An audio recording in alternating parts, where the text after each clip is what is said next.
stairs into the baggage area back there. But you're welcome. Yeah, there's an open area with a beautiful view. It can't be beat anywhere else on the train, especially if you have a camera. I'm going to set up some folding chairs up there.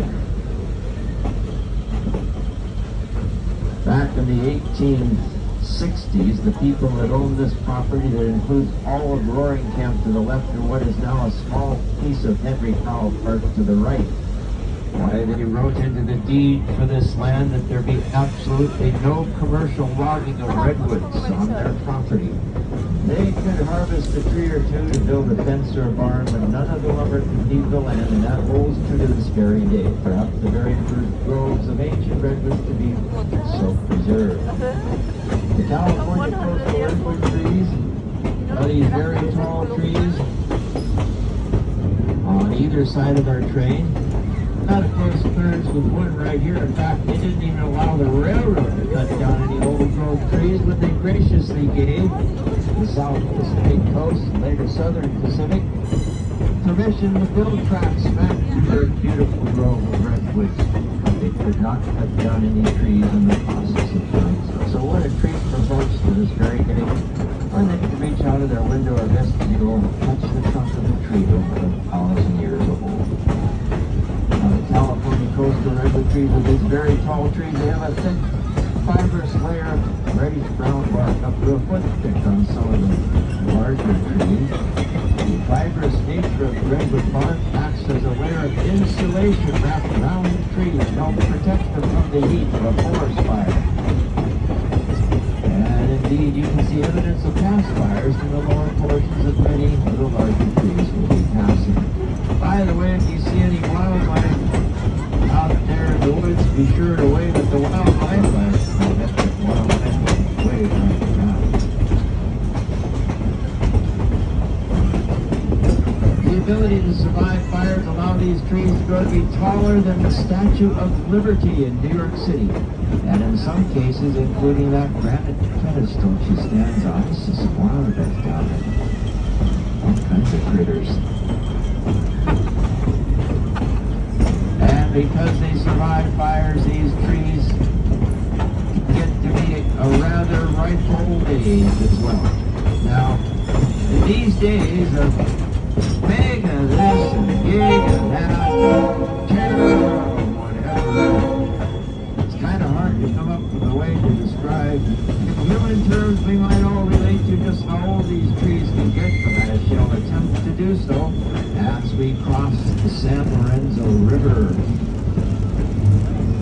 Now, if you took a walk on the nature trail at the park we just passed, at the very beginning of that path is a huge slab of a redwood tree on a pedestal. And if you took the time to count the rings in that tree, you would discover that tree was just a wee guy popping out of the forest floor way back.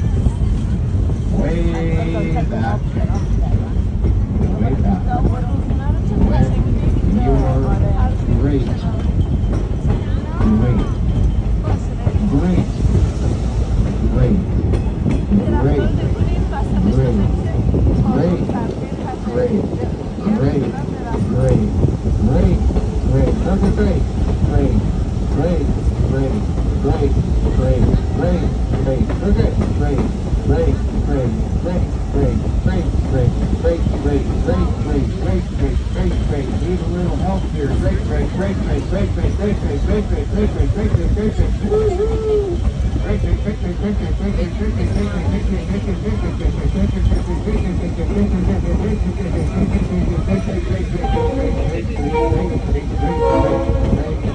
great, grandparents were born over 2,200 years ago. So these trees can grow to be very tall, very big, and very old, in part because of the naturally fire-resistant bark that protects them from the heat of forest fire. We do have close quarters with trees, bridges, tunnels, and other things. Keep heads and arms inside the train at all times, and the person seated behind you will greatly appreciate it if you or your youngsters do not reach out to grab at a passing tree branch or let go of the poison. Children must be under direct supervision of an adult, on which their riding must be accompanied by a grown-up as they cross the road. The bridges between our cars slide about as we go around curves and things. Not a good idea to stand and ride on the bridges or stand in their immediate vicinity. The platforms on our wooden coaches at each end of the train are off limits, except while being utilized to cross from one car to the next. The San Lorenzo River flows all year round here in the San Lorenzo Valley.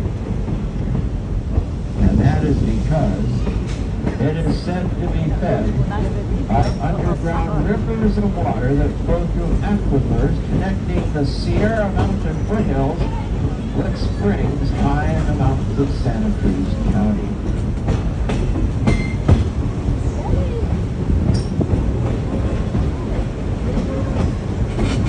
If you are a fisherman showing up for the very few days you are actually allowed to fish for salmon in this river during the winter and early spring, you would be required, if you happen to catch one, to, of course, hold it up, have your picture taken with your trophy. Then you need to carefully remove the hook and place the fish gently into the river. Poor salmon might swim upstream several miles before being nabbed by yet another fisherman who again holds it up, takes a selfie, yank the hook out, toss the fish back in the river.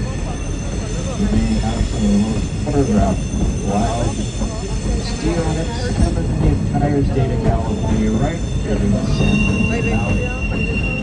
On the left here is one of the most beautiful sets of swimming holes in Central California. Deep pools, sandy beaches, a fern grotto, and several small waterfalls makes this an excellent place to cool one's heels on a hot summer afternoon here in San Lorenzo Valley. You can bet no self-respecting youngster hiking down these rails a century ago would ever have thought he came to this spot to bring anything resembling a bathing costume, which is probably why this stretch of river below us has been known ever since as the Garden of Eden. You have a little bit of vegetation coming down on the right-hand side. Please, or left too. Please do not reach out and grab it. We'll be starting our regular season here. We got to send somebody up here to get a little trim.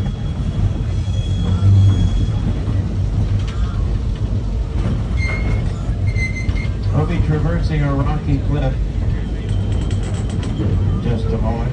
The San Lorenzo River about 100 feet straight down. And State Highway 9, that beautiful scenic byway that connects Los Gatos with Santa Cruz, 100 feet straight up. Well, worth the Sunday drive if you were out riding the train, eh?